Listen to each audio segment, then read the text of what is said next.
What's going on, guys? And I'm back with another strategy video after my hiatus.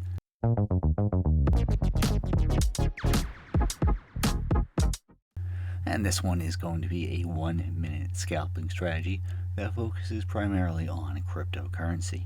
This strategy uses the Bollinger Bands because I love those, along with a volatility stop, and utilizes the Heikin-Ashi smooth candlestick bars. So you can go and say Heikin-Ashi bars up here, and you can go ahead and use an overlay. Bollinger Band is standard. The settings for the Bollinger Band are standard 20, and I reduced the standard deviation to 1. Your volatility stop, again, is going to be unchanged from the standard settings, just to give us a good reading of trend and to give us a 2 standard deviation reading along with our 1 standard deviation reading.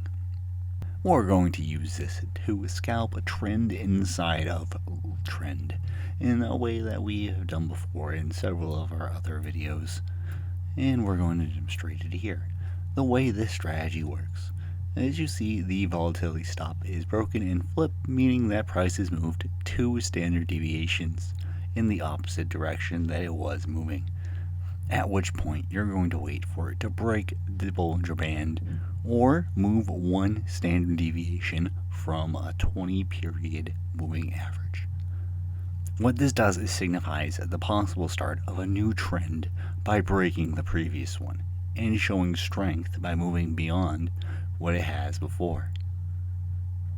And what we can say is we expect that this trend, if it will continue, will stay above this 2 standard deviation mark below, and hopefully will move with, we're looking for 2-to-1 risk to reward ratio on this. And this one got it. You just had to wait a little while. This can be a scalping trade where it works incredibly quickly, and sometimes when it has a larger reversal, it takes a little while. It's an iterative trading method. So if you took that one and you closed the trade up there, you just have to wait for it to come back inside of the Bollinger Band with a red bar in the case of a long trade, or a green bar in the case of a short trade. Let's see what we have. Yeah, like in here. If you took one here, and then you paid out there, or somewhere down here, you could take another one there, or there, or there. The way you got stopped out there.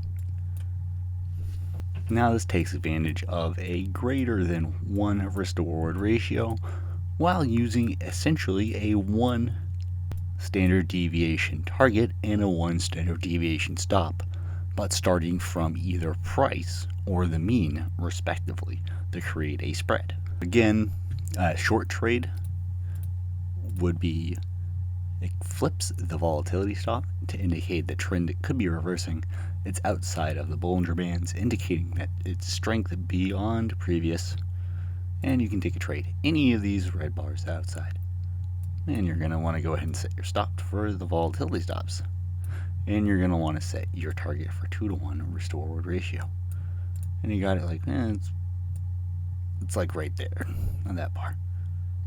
It's a little bit high up here. It gets really sensitive with the Bitcoins. I mean, you move dollars real quick. It's a big number.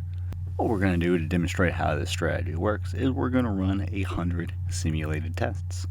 Now you can watch along with me in the little montage or skip right to the data at the end, where we cover how the strategy did. And hopefully we can learn a little bit about how the market works to make us better traders and investors. So I'll see you on the other side.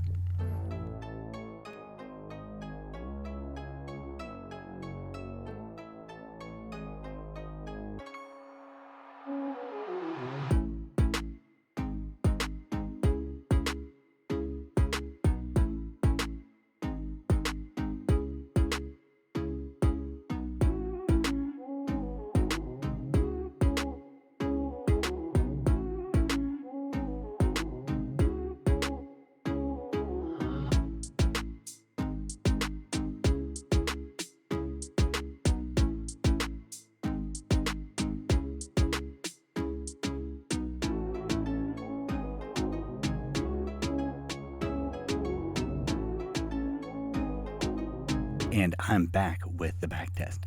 This one did very well, but depending on your fee structure and how much slippage you experience, it might not work for you because a lot of these trades were incredibly small. You can see here $10, $31, $25 for something that is a $20,000 asset. Those are incredibly small trades. Lots of scalping in there, as you saw in the playback. It took us 13 days to get 100 trades. We set it at $10,000, just assuming you use 2-to-1 leverage. You won about 63% of your trades, and you had a total P&L of $1,540, or $15.40 per trade, for a return on capital of 15% and a little bit more. Your average win was $48, your average loss was $40, to give you a risk to reward ratio of 1.196. That means you could have gotten an annualized leveraged return of 3,140%.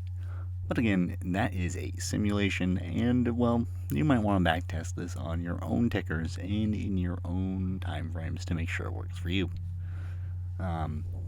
This is just a robot running it, so in real life it might not be as clean as this, especially, like I said, taking these small little $10 on 20,000. Like, if you don't hit the button that second, that could be $10 loss.